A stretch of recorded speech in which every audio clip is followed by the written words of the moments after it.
Periyar Maniamma Institute of Science and Technology, Tanjavur, ECE with specialization in AI and ML, IoT, robotics and industrial automation. 2024ஆம் ஆண்டிற்கான லோக்சபா தேர்தலுக்கு பிந்தைய கருத்து கணிப்பு முடிவுகள் வெளியான நிலையில் தமிழகத்தில் பாஜக கூட்டணிக்கு 3 இடங்களில் வெற்றி வாய்ப்பு கிடைக்கும் என India Today Axis My India கருத்து கணிப்பு வெளியிட்டுள்ளது. தமிழகத்தில் 39 தொகுதிகளில் முதற்கட்டமாக கடந்த ஏப்ரல் 19ஆம் தேதி லோக்சபா தேர்தல் நடந்து முடிந்தது. இந்த தேர்தலில் அதிமுக, திமுக, பாஜக, நாம் தமிழர் என 4 கட்சிகள் கொண்ட 4 முனை போட்டி நிலவியது. தமிழகம் என்றாலே திராவிட கட்சிகளான திமுக, அதிமுக என மாறி மாறி கோலோச்சி கொண்டிருந்த நிலையில் தற்போது 3வது தேசிய கட்சியான பாஜகவும் தமிழக களத்தில் போட்டியிட்டுள்ளன. தமிழகத்தில் பாஜக வளர்ந்து வருவதாகவும் தாமரை மறந்தே தீரும் என்று பாஜக தலைவர்கள் நம்பிக்கை தெரிவித்து வருகிறார்கள். இந்த முறை தமிழகத்தில் 19 லோக்சபா இடங்களில் போட்டியுள்ளது. அதுபோல் 5 தொகுதிகளில் தாமரை சின்னத்தில் கூட்டணி கட்சிகள் போட்டியிட்டன. இந்தியாவில் மேற்கு பகுதிகள், வடக்கு பகுதிகளில் பாஜக ஆதிக்கம் செலுத்தி வரும் நிலையில் 39 லோக்சபா தொகுதிகளை கொண்ட தமிழகத்திலும் பாஜக கால் பதிக்க விரும்புகிறது.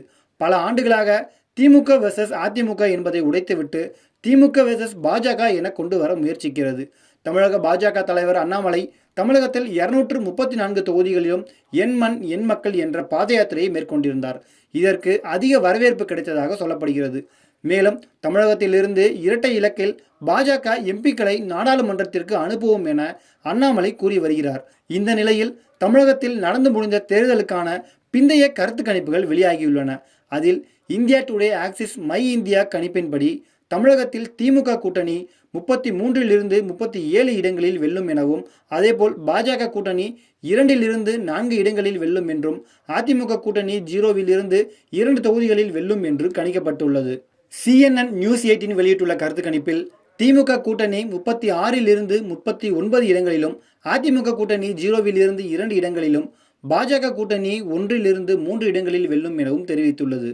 ஜன் கி பாத் வெளியிட்டுள்ள கருத்து கணிப்பில் திமுக கூட்டணி 34 இடங்களிலிருந்து 38 இடங்களிலும், அதிமுக கூட்டணி 1 இடத்திலும், பாஜக கூட்டணி 5ற்கு மேற்பட்ட இடங்களிலும் வெல்லும் எனவும் அந்த கருத்து கணிப்பில் கூறப்பட்டுள்ளது. அதேபோல் இந்தியா டுடே வெளியிட்டுள்ள கருத்து கணிப்பில் திமுக கூட்டணி 26 30 இடங்களிலும், அதிமுக கூட்டணி 0 2 இடங்களிலும், பாஜக கூட்டணி 1 3 இடங்களில் வெல்லும் என அந்த கருத்து கணிப்பில் தகவல்கள் வெளியாகியுள்ளது.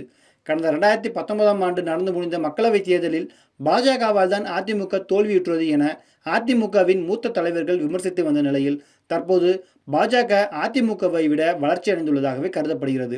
இந்த தேர்தலுக்கு பிறகு எடப்பாடி பழனிசாமியின் அதிமுக தலைமை பதவிக்கு ஆபத்து வரும் என OPS தரப்பு கூறி வந்த நிலையில் இது பெரும் அதிர்ச்சியை ஏற்படுத்தியுள்ளது. அதே வேளையில் கடந்த முறை தமிழக பாஜக தலைவராக முருகன் இருந்தபோது ஒரு இடத்தில் கூட பாஜக வெல்லவில்லை. ஆனால் இந்த முறை அண்ணாமலையின் தலைமையிலான தமிழக பாஜக 2 முதல் 4 இடங்களில் வெல்லும் என கருத்து கணிப்புகள் வெளியாகியுள்ளது. இது அவருடைய செல்வாக்கை அதிகரிப்பதாகவே பார்க்கப்படுகிறது. எதுவாக இருந்தாலும் உண்மையான தேர்தல் முடிவுகள் ஜூன் 4ஆம் தேதி வெளியாக இருக்கிறது. அதுவரை நாம் காத்திருக்க வேண்டும். Periyar Maniamma Institute of Science and Technology, Tanjavur, ECE with specialization in AI and ML, IoT, robotics and industrial automation.